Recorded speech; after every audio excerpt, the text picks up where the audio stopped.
love the piano, we know that no matter what kind of keyboard you're playing on, it's always the same idea, keyboard or piano. We have 3 blacks, 2 blacks, 3 blacks. We're gonna find that A note. We know where all the notes are, A, B, C, D, E, F, G. We've, on our last video that we did together, we did the 5-note C scale. Remember, we did our thumb kind of on the side, but then the other notes are right on the tips of our fingers. We're not gonna be playing flat, we're gonna kind of be playing curved. One thing I do sometimes is I put my hand on my knee, and that gives me that perfect curved feel.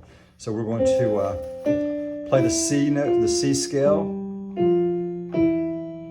So we've done it with our right hand and with our left hand. That's what we kind of worked on in the last video.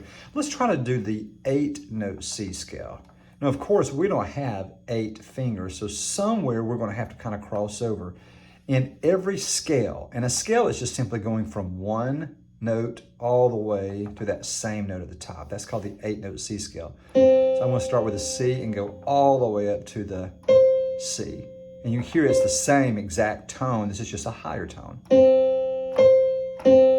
So I'm going to start right here. I'm going to do 3. And then I'm going to take my thumb there and cross under. Now, once I get to this F, now I know that's an F because it's in front of my 3 blacks. That takes me all the way to the C. So now I can finish it out. So now I went from C to C. So here it is again. 1, 2, 3, and then cross under. And now take those fingers all the way to the top. I'm going right back down. And then when I get back to this F here, I'm going to take my 3rd finger over, remember? So watch this. So I'm playing these 3 notes with those 3 fingers. I'm playing these 5 notes with those 5 fingers. So once I get back to the F note, when I go back down, remember I'm playing those three notes with those 3 fingers there. I'm going to cross right over. See how nice that is? And again, playing scales is so important. So important.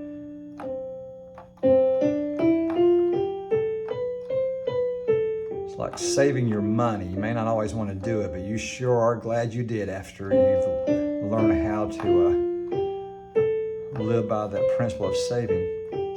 Scales is something you may not want to play. It doesn't sound super fun, but after you've done it, you get really good at it. You are so glad you know how to play your scales.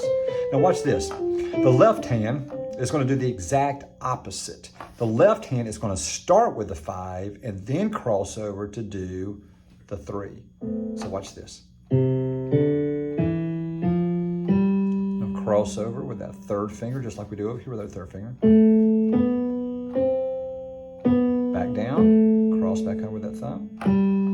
So it's not hard. It kind of gets weird when you play it at the same time. That's when it gets kind of hard.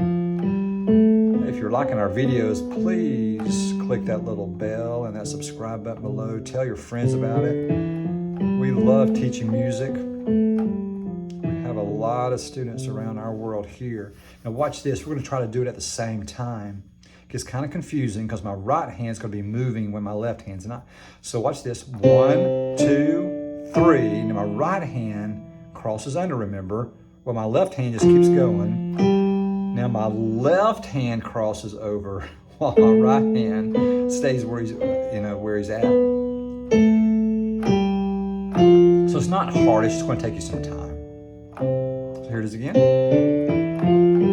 If you get kind of confused, sometimes I start with both fingers on the C, and I kind of work kind of like a mirrored effect. I kind of go back like that. So I'm going to start with a C, and I kind of go down, and now both fingers are actually moving at the same time.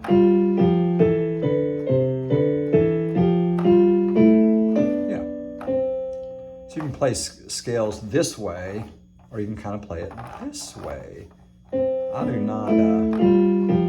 don't ever do my scales this way, but when I'm first learning or first teaching, sometimes it kind of helps us. So here it is again, one last time, the C scale. Try this every single day.